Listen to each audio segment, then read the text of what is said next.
কোচবিহারে বিরোধী দলনেতার কনভয়ে হামলার প্রতিবাদে ফুলবাড়িতে টায়ার জ্বালিয়ে পথ অবরোধ বিজেপির। বুধবার শিলিগুড়ি সংলগ্ন ফুলবাড়ি ব্যাটালিয়ন মোড়ে এই বিক্ষোভ দেখানো হয়। এই বিক্ষোভে সামিল হন ডাবগ্রাম ফুলবাড়ির বিধায়িকা শিখা চ্যাটার্জি। এদিন এই ঘটনায় দোষীদের অবিলম্বে গ্রেপ্তার রাজ্যের পুলিশ মন্ত্রী এবং উত্তরবঙ্গ উন্নয়ন মন্ত্রী উদয়ন গুহর গ্রেপ্তারের দাবিও তোলা হয় বিক্ষোভ থেকে। ঘটনাস্থলে পৌঁছায় বিশাল পুলিশ বাহিনী। পুলিশের হস্তক্ষেপের পর অবরোধ তুলে নেওয়া হয়। উল্লেখ্য, কোচবিহারে বিজেপি বিধায়কদের ওপর হামলার ঘটনা নিয়ে মঙ্গলবার কোচবিহারের পুলিশ সুপারের সঙ্গে দেখা করতে যান শুভেন্দু অধিকারী।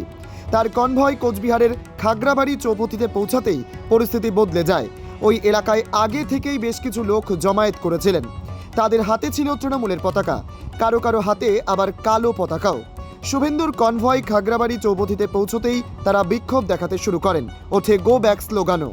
অভিযোগ, সেই সময়েই ওই জমায়েত থেকে শুভেন্দুর গাড়ি লক্ষ্য করে লাঠি দিয়ে গাড়ির কাঁচ ভাঙা হয়। সেই হামলার প্রতিবাদে রাজ্যের বিভিন্ন জায়গার পাশাপাশি ফুলবাড়িতেও বিক্ষোভ সামিল হল বিজেপির নেতৃত্বরা। Bureau report, জজবাত 24 Bangla. যে কোচবিহারে আমাদের 3 জন এমএলএকে যাচ্ছে তাই এবারে হ্যাকেল করা হয়েছিল। আপনারা জানেন, মারধর করে তাদের গাড়ি গুড়ি ভেঙে দেওয়া হয়েছিল। সেইটার জন্য শুভেন্দুদা মানে সকল এমএলএদেরকে নিয়ে ওখানে যাওয়ার কথা ছিল, কিন্তু সেটা কোর্ট যেখানে পারমিশন দেয়নি, কোর্ট 5 জনকে পারমিশন দিয়েছে। সেই কোর্টকে মান্যতা দিয়ে শুভেন্দুদা 5 জনকে নিয়ে, লোকাল এমএলএ তাদেরকে নিয়ে এসপির সঙ্গে দেখা করতে যাচ্ছিলেন। রাস্তায় উনি যখন গেলেন, ওনার কিন্তু বিশাল কনভয়ও ছিল না, আমরা কেউ ছিলাম না ওনার সঙ্গে। আশ্চর্যের ব্যাপার, জলপাইগুড়ি থেকে আজকে বহু জায়গায় তাকে হেনস্থা করা হলো। লাস্ট খাগড়াবাড়িতে তার গাড়ি ছিল, সেই গাড়িকে ভেঙে দেওয়া হলো। আমি বুঝতে পারছি না, মাননীয় মুখ্যমন্ত্রী যেখানে তিনি পুলিশ মন্ত্রী, পুলিশ তার কবজায় নেই, এখানে পুলিশরা কোনো কিছু বললো না। এসপি ওখানে রয়েছে, কিন্তু তার আমার মনে হয় তার নির্দেশে আর শুভেন্দুদার গাড়ি যেভাবে ভাঙচুর করা হয়েছে তাকে মেরে ফেলা হচ্ছিল। বুলেট প্রুফ গাড়ি ছিল বলে ভগবানের আশীর্বাদ উনি বেঁচে গেছেন, তা না হলে কিন্তু উনি বাঁচতেন না। মমতা ব্যানার্জি কি ভেবেছেন পশ্চিমবঙ্গটা ওনার বাপুতি সম্পত্তি, না উদয়ন গুহ ভেবেছে ওই উত্তরবঙ্গটা কোচবিহারটা ওনার বাবার দেওয়া সম্পত্তি, ওনাকে তালুক লিখে দিয়েছিলেন? আমি জিজ্ঞেস করতে চাই, কে উদয়ন গুহ? এই উদয়ন গুহ যিনি নিজের বাবাকে চোর বলেন, একটা অকাল কুৎসন্ন মানুষ, অকাল কুৎসন্ন লোক। সেই লোকটা তৃণমূল কংগ্রেসে গিয়ে রাজা হয়ে গিয়ে ভাবছেন যে এই সমস্ত তালুক আমার। কি ভেবেছে কি এই জিনিস চলতে পারে না? তবুও শুভেন্দু দাস এত কিছুর পরেও, এত হ্যাকেল করার পরেও তিনি কিন্তু এসপির কাছে গিয়ে তিনি জমা দিয়েছেন, ডেপুটেশন জমা দিয়েছেন। তার কাজকর্ম সেরে তিনি ভদ্রভাবে চলে এসেছেন, কারোর সঙ্গে কোনো দুশ্মনী করেননি।